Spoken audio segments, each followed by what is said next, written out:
ஜனவரி 7, 2025 அமெரிக்க அதிபர் ஹமாஸுக்கு ஒரு எச்சரிக்கையை விடுத்துள்ளார்.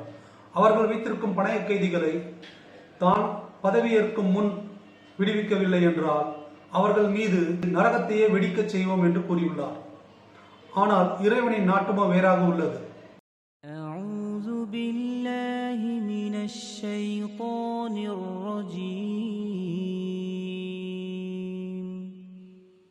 بسم الله الرحمن الرحيم الحمد لله الذي أنزل على عبده